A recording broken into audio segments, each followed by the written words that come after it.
Hi friends, I am R P Jakhar. मैं आपके सामने कॉम्पिटिटिव एग्जाम और एकेडमिक एजुकेशंस के लिए इंग्लिश लेकर आया। ये ग्रामीण बेल्ट की सबसे बड़ी समस्या है कि यहाँ इंग्लिश है वो एज ए सब्जेक्ट पढ़ी जाती है, इसलिए वीक रहती है। अगर आप इंग्लिश को एज ए लैंग्वेज पढ़ते हो तो इंग्लिश आप ही की तरह, जैसे आपकी नेटिव लैंग्वेज हिंदी है या आपकी नेटिव लैंग्वेज राजस्थानी है, वैसे ही हम इसका अध्ययन करेंगे। बेसिक से स्टार्ट करेंगे, जीरो से लेकर स्टार्ट करेंगे। तो सबसे पहले हम बात करते हैं अपने इंग्लिश की। बहुत सारे लोग मानते हैं इंग्लिश सिर्फ और सिर्फ सब्जेक्ट है जो उनको मजबूरी में पढ़नी पड़ती है। एक्चुअल में ऐसा नहीं है। English is a language. आप सब जानते हो लैंग्वेज क्या करती है। लैंग्वेज क्या करती है? किसी भी टू पर्सन के बीच कम्युनिकेट करने का एक माध्यम होता है। तो हम कह सकते हैं language is a way of communication. Language is a way of communication. वो कम्युनिकेशंस वर्बल भी हो सकता है, नॉन वर्बल भी हो सकता है। अब कम्युनिकेट की बात करें तो कम्युनिकेशंस क्या है? Communication is a process in which one person can express own ideas, thoughts, opinions and social expressions called a communication. Basic English की बात करें तो सबसे पहले हमें स्ट्रक्चर, सेंटेंस एनालिसिस और जो छोटी छोटी यूनिट्स है किसी भी लैंग्वेज की, उस पर बात करते हैं।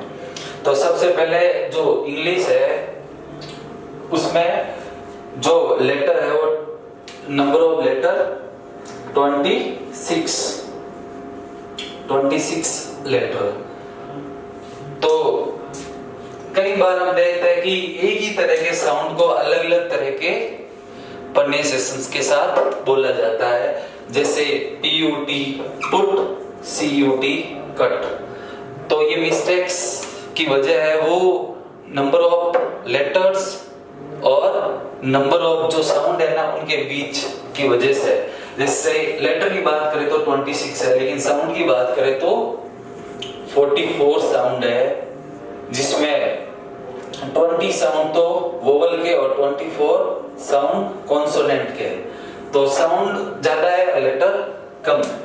तो सबसे पहले अगर बात करते हैं इंग्लिश लैंग्वेज में जो सबसे स्मॉल यूनिट है, किसी भी लैंग्वेज की जो सबसे स्मॉल यूनिट होती है वो है लेटर। और लेटर के बाद बात करें तो आता है वर्ड। मोस्ट ऑफ लोग वर्ड के बारे में इतने ही बोलते हैं कि word is a group of letter but is not a complete. तो बात करते हैं वर्ड की। तो word is a group of letter. First things are true but second conditions which gives a complete meaning. Word क्या है? Word अक्षरों के मेल को, सिर्फ मेल को ही नहीं, जब अक्षर मेल करके या ग्रुप बनाकर एक कंप्लीट, एक पूरा अर्थ देंगे तभी वो वर्ड की श्रेणी में होगा। जैसे हम बात करते हैं ABC, बॉय, गर्ल और ABCD। क्या इसमें चारों ही वर्ड है या नहीं? तो अगर बात करते हैं बॉय गर्ल, सीधे सीधे रूप से अर्थ दे रहे हैं क्या ये कंप्लीट मीनिंग रखता है। और ABC और ABCD, क्या इनमें से दोनों वर्ड है या नहीं? तो ABC तो वर्ड है लेकिन ABCD नहीं है, बिकॉज ABC मीनिंग रखता है किसी भी चीज की बिगनिंग का। तो ABC का कंप्लीट मीनिंग आ रहा है। ग्रुप तो ये भी है, ग्रुप ये भी है, लेकिन ABCD का कोई अर्थ नहीं आ रहा। तो वर्ड वर्ड क्या है? वर्ड ग्रुप ऑफ लेटर है विच गिव कंप्लीट मीनिंग। अब बात करते हैं इसके अगले स्टेप की, तो वो आता है फ्रेज। अगला टर्म्स है फ्रेज। फ्रेज मीन्स वाक्यांश।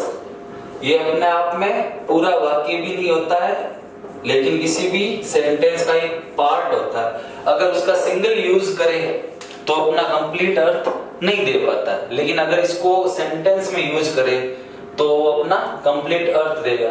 तो हम कह सकते हैं फ्रेज इज ए वर्ड या group of word, group of word which give a some meaning,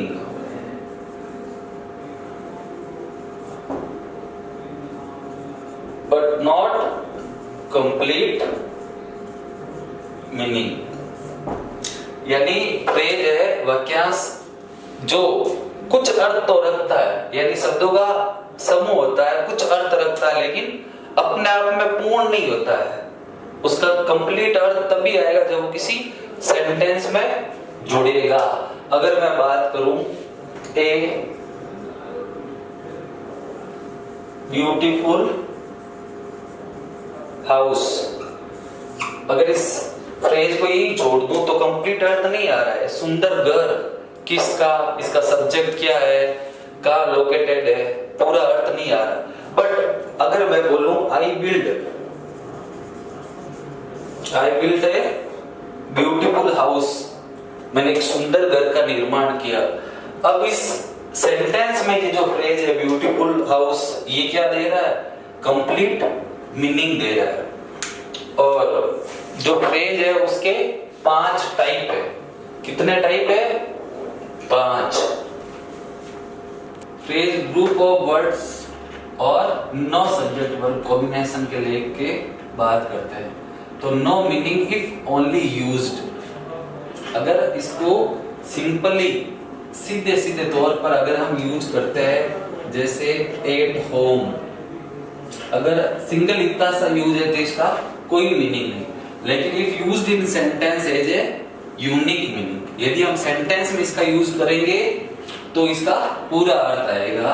जैसे आई प्लेड एट होम, मैं घर पे खेला, तो एट होम पूरा मीनिंग देगा।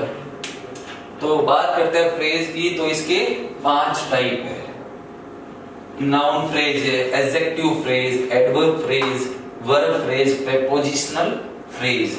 नाउन फ्रेज सबसे पहले हम बात करेंगे 1 नंबर नाउन फ्रेज की। Noun phrase acts like a noun in sentence, तो ये संज्ञा के रूप में काम करता है एक सेंटेंस में। yes. सबसे पहले हम नाउन फ्रेज को समझेंगे।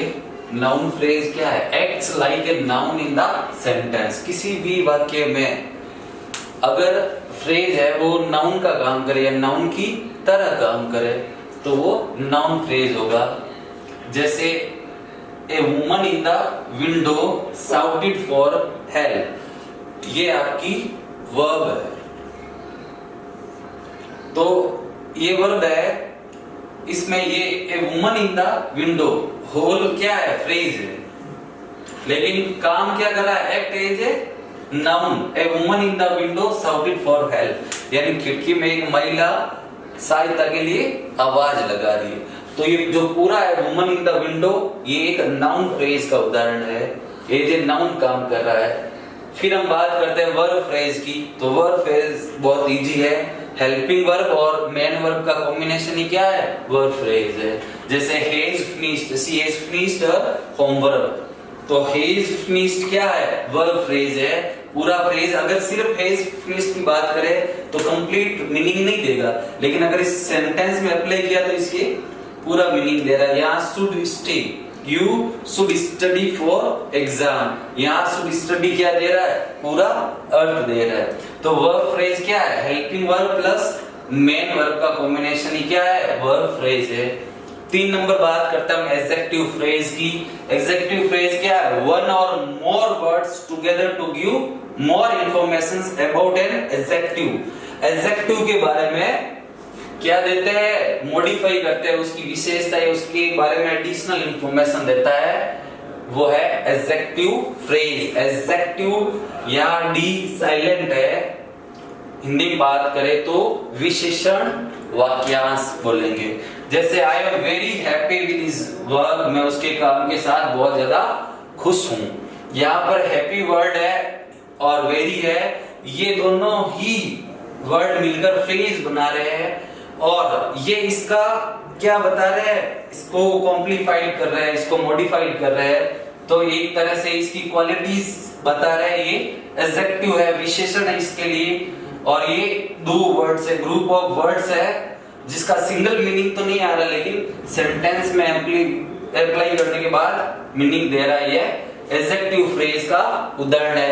अब हम बात करेंगे 4 नंबर एडवर्ब फ्रेज की। 4 नंबर बात करते हैं हम एडवर्ब फ्रेज की। एडवर्ब फ्रेज क्या है? One or more words works together to give more informations about adverb. Adverb means क्रिया विशेषण। क्रिया विशेषण मोस्ट ऑफ स्टूडेंट सिर्फ यही मानते हैं कि एडवर्ब क्रिया की ही विशेषता बताते हैं। एक्चुअल में ये बात पूरी फैक्ट नहीं। एडवर्ब है जो वर्ब, एडजेक्टिव और एडवर्ब तीनों को मॉडिफाई करता है। ये वर्ब यानी क्रिया विशेषण और क्रिया विशेषण को क्या करता है? मॉडिफाई करता है। मॉडिफाई मीन्स क्या है? किसी भी चीज में कुछ ऐड करना या कुछ चेंज करना, something add and something change. तो ये मॉडिफाई कर सकता है वर्ब को, एडजेक्टिव को, एडवर्ब को। इस एग्जांपल को लेते हैं, जैसे they run really fast. Fast क्या है? एडवर्ब है। क्या है? एडवर्ब, जो कि रन को क्या कर रही है? मॉडिफाई। रन क्या है? वर्ब है, तो इस वर्ब को मॉडिफाई करिए। रियली फास्ट यानी रियल में ही वे लोग क्या तेज दौड़े थे। तो ये पूरा फ्रेज है, ग्रुप का वर्ड्स है जो इस रन को क्या कर रहा है? मॉडिफाई कर रहा है। या हम कह सकते हैं जैसे ही कैन रन फास्ट, तो यहाँ भी फास्ट है, वो एडवर्ब है, लेकिन यहाँ पर क्या नहीं आ रहा है? फ्रेज नहीं आ रहा। ये रन, ये फास्ट है ना, इस रन को तो क्या कर रहा है? मॉडिफाई कर रहा है, लेकिन एक फ्रेज के रूप में नहीं, सिंगल एडवर्ब के रूप में आ रहा है। तो एडवर्ब है पहले इसका मैनर का, टाइम का ज्ञात करवाती है, उसको मॉडिफाई करती है, वर्ब को, एडजेक्टिव और एडवर्ब को। 5 नंबर पर हम बात कर रहे हैं प्रेपोजिशनल फ्रेज। प्रेपोजिशनल फ्रेज क्या है? प्रेपोजिशंस के साथ कुछ सेंटेंस का एक पार्ट आएगा वर्ड से जुड़ा हुआ, उसकी बात करेंगे अब हम। 5 नंबर प्रेपोजिशनल फ्रेज।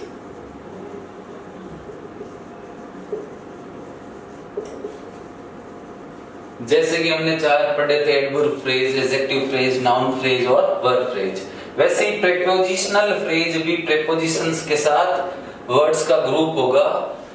तो अगर हम बात करें जैसे he is sleeping on the carpet, तो अगर बात करें ऑन द कारपेट की, तो अगर सिंगल यूज करें इसका तो कोई भी मीनिंग नहीं आएगा ऑन द कारपेट। बट अगर इसको होल सेंटेंस में यूज करें, he is sleeping on the carpet, वो कारपेट पर सो रहा है, देन ये जो फ्रेज है ये अपने कंप्लीट मीनिंग में आएगा। तो ये क्या है? वर्ड्स का ग्रुप है जिसका सेंटेंस में तो मीनिंग आता है। अगर बात करें जैसे he is speaking loud to loud voice, यानी कोई शख्स है जो बातचीत में हाई पिच वॉइस पर बात करता है, तो टू लाउड वॉइस क्या है? प्रीपोजिशनल फ्रेज है। तो आप सीख गए होंगे कि फ्रेज क्या है? फ्रेज ग्रुप ऑफ वर्ड है जो सेंटेंस में तो कंप्लीट मीनिंग देता है, लेकिन उसका अलग से अगर हम सिर्फ और सिर्फ फ्रेज के रूप में इस्तेमाल करें तो उसका कोई मीनिंग नहीं आएगा। अब फ्रेज के बाद आता है सेंटेंस। तो अब हम बात करेंगे सेंटेंस की, और किसी भी लैंग्वेज की बात करें तो जो सबसे इंपॉर्टेंट है वो सेंटेंस या सेंटेंस का एनालिसिस है। कोई भी भाषा तभी पूर्ण होती है जब उसमें स्ट्रक्चर, सेंटेंस की स्ट्रक्चर क्या हो, कंप्लीट हो। तब हम बात करेंगे सेंटेंस की। तो फ्रेज में अगर मैं ऐड कर दूं सीधा कंप्लीट मीनिंग, सब मीनिंग की जगह, तो सबसे पहले तो ये क्या होगा, group of word. Second, which have complete meaning. तो सेंटेंस क्या है, शब्दों का समूह है जिसका क्या है, पूरा पूरा अर्थ आए। अब सेंटेंस कई प्रकार के हैं, उनके अलग अलग तरीकों से अलग अलग डिवीजन है। तो अब हम अलग अलग तरह से अलग अलग बेस पर सेंटेंस के अलग अलग डिफरेंट क्लासिफिकेशन देख रहे हैं। पहला इन पार्ट्स और सेकंड एज ए होल्स। अगर पार्ट्स में, टुकड़ों में किसी भी सेंटेंस को विभाजित कर रहे हैं तो प्राइमरी एनालिसिस और डिटेल्ड एनालिसिस। अगर पार्ट्स में करें तो सेंटेंस के प्राइमरी एनालिसिस में हम सब्जेक्ट और प्रीडिकेट की बात कर रहे हैं। पहले मैं आज इसको जनरल, इसके बेसिक की बात करूंगा, फिर हम वन बाय वन एक टॉपिक पर क्लोज करेंगे, तब इनको देखेंगे। और जो पैसिव वॉइस है या नरेशन की बात करें या टेंस की बात करेंगे, तब हम डिटेल में इसको देखेंगे। आज हम बेसिक बात करें, फिर हम पार्ट्स ऑफ स्पीच अलग से लेंगे। तो जनरल जानकारी दे रहा हूं मैं आपको इस सेंटेंस के डिफरेंट टाइप की। तो प्राइमरी एनालिसिस करें तो प्राइमरी को सब्जेक्ट और प्रीडिकेट में डिवाइड कर सकते हैं। अब बात रही सब्जेक्ट और प्रीडिकेट। अगर हम किसी होल सेंटेंस की बात करें तो अगर डूअर है या एक्शन करने वाला है उस सेंटेंस में, वो उसका क्या है, सब्जेक्ट। और सब्जेक्ट के बारे में जो भी बात कही गई, यानी सब्जेक्ट जो भी एक्ट कर रहा है या उससे रिलेटेड जो भी क्वालिटीज उस सेंटेंस में शो हो रही है, वो उसका प्रीडिकेट है। अगर दूसरे शब्द में कहूं तो सब्जेक्ट के अलावा उस सेंटेंस का जितना भी बचा हुआ शेष भाग है वो क्या है, प्रीडिकेट है उसका। तो अगर प्राइमरी एनालिसिस की बात करें तो सब्जेक्ट और प्रीडिकेट में डिवाइड होगा। अगर कहे राम goes to school, तो प्रीडिकेट है, goes to school क्या है, प्रीडिकेट है, और सब्जेक्ट क्या है, राम। डूअर कौन है, राम। तो राम के बारे में जो भी बात कही गई है वो क्या होगा, आपका प्रीडिकेट होगा। ठीक है। अब हम अगर डिटेल एनालिसिस में बात करें, अगर इसको और ज्यादा डिटेल में ले जाए स्ट्रक्चर को, तो डिटेल एनालिसिस में पार्ट्स ऑफ स्पीच आते हैं। पार्ट्स ऑफ स्पीच के बारे में आप जानते ही हैं। पार्ट्स ऑफ स्पीच आर टाइप के है, जो कि बेसिक है, इंग्लिश का बेसिक ही पार्ट्स ऑफ स्पीच है। इसकी शुरुआत हम करेंगे अगले चैप्टर में, इस पर चर्चा करेंगे। तो पार्ट्स ऑफ स्पीच आर टाइप के है, जिसमें noun, pronoun, adjective, adverb, verb, preposition, conjunction और इंटरजेक्शन। ये 8 टाइप है पार्ट ऑफ स्पीच के, जिस पर हम वन बाय वन चर्चा करेंगे। नाउन संज्ञा, सर्वनाम, विशेषण, क्रिया विशेषण, क्रिया और प्रीपोजिशनल क्रिया, संबंध बोधक, समुच्चय बोधक, इस पर हम बाद में विस्तृत चर्चा करेंगे। तो प्राइमरी एनालिसिस में सब्जेक्ट प्रीडिकेट में डिवाइड किया और इसको पार्ट्स ऑफ स्पीच में डिटेल में। अब अगर इसको होल सेंटेंस या हमने वन बाय वन उसके पार्ट करके डिवीजन किया है। अब हम बात करें as a whole. As a whole में भी 2 टाइप में हम इसको डिवाइड कर सकते हैं, बेस्ड ऑन मीनिंग, यानी सेंटेंस के अर्थ के अकॉर्डिंग, और उसके स्ट्रक्चर के अकॉर्डिंग, यानी वो किस संरचना में बना हुआ है उसके अकॉर्डिंग। अब सबसे पहले हम उसके मीनिंग के बेस पर ले सेंटेंस को, तो उसके 5 प्रकार है। एक तो adjective, assertive, interrogative, imperative, exclamatory और ऑप्टेटिव। इस पर भी हम बाद में डिटेल में देखेंगे। असर्टिव में नॉर्मल सेंटेंस होता है, सिंपल सेंटेंस जिसमें एडजेक्शंस या कोई भी स्टेटमेंट दिया होता है, जैसे सिंपल स्टेटमेंट दे दिया, ये भी एक एडजेक्शंस या असर्टिव का एग्जांपल है, एक सिंपल सेंटेंस, सिंपल स्टेटमेंट। अब बात करें अगर इंटरोगेटिव की, इंटरोगेटिव आप को क्वेश्चन पूछेंगे, इसके भी 2 टाइप है। अगर इसको और ज्यादा डिटेल में देखें तो हेल्पिंग वर्ब और WH। हेल्पिंग वर्ब से स्टार्ट होने वाले जिसको हम कह सकते हैं यस नो क्वेश्चन, जिसमें अगर आपसे कुछ क्वेश्चन किया जाएगा उसका आंसर या तो यस होगा या नो होगा। जबकि WH थोड़ा डिटेल में एडिशनल इंफॉर्मेशन लेकर आता है। तो इंटरोगेटिव में पर्सन पूछा जाता है। अगर आप इंपेरेटिव की बात करें, अभी मैं जस्ट जनरल आपको इससे अवगत करवा रहा हूं, बाकी हम डिटेल में इसको बाद में देखें। इंपेरेटिव क्या है? किसी भी सब्जेक्ट को या किसी पर्सन को कमांड करना, रिक्वेस्ट करना, ऑर्डर करना, प्रपोजल देना, उसको सजेस्ट करना, इस तरह के जो सेंसेस है या इस तरह का एक्सप्रेशन है वो इंपेरेटिव में आ जाता है, जिसमें आपका सब्जेक्ट यू है वो हिडन फॉर्म में रहता है और वर्ब की फर्स्ट फॉर्म से सेंटेंस स्टार्ट होता है, जैसे शट द डोर। तो वर्ब की फर्स्ट फॉर्म से शुरू हो रहा है, यहाँ हिडन है, अंडरस्टूड सब्जेक्ट है यू। तो इंपेरेटिव में command, order, proposal, suggestion, advice वगैरह आते हैं। अब बात करें अगर एक्सक्लेमेटरी की, तो एक्सक्लेमेटरी सेंटेंस क्या है?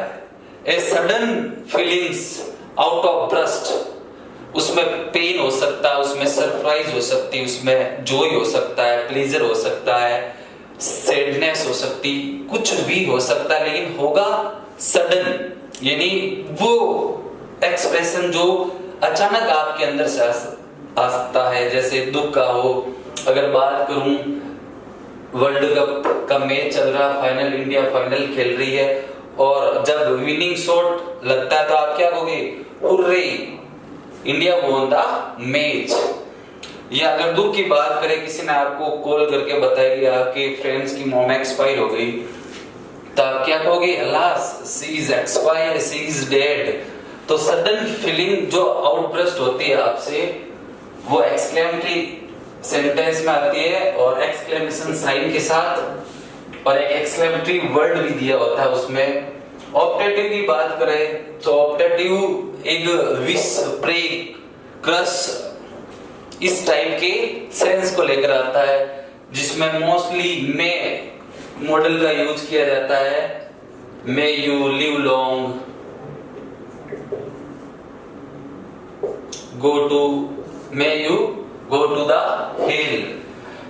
ऑप्टेटिव। तो अगर मीनिंग को लेकर बात करें तो सेंटेंस को 5 टाइप में डिवाइड कर सकते हैं: असर्टिव, इंटरोगेटिव, इंपेरेटिव, एक्सक्लेमेटरी और ऑप्टेटिव। अब हम बात कर रहे हैं सेंटेंस के स्ट्रक्चर के बेस पर। उसको 3 भागों में डिवाइड किया गया: सिंपल, कंपाउंड और कॉम्प्लेक्स।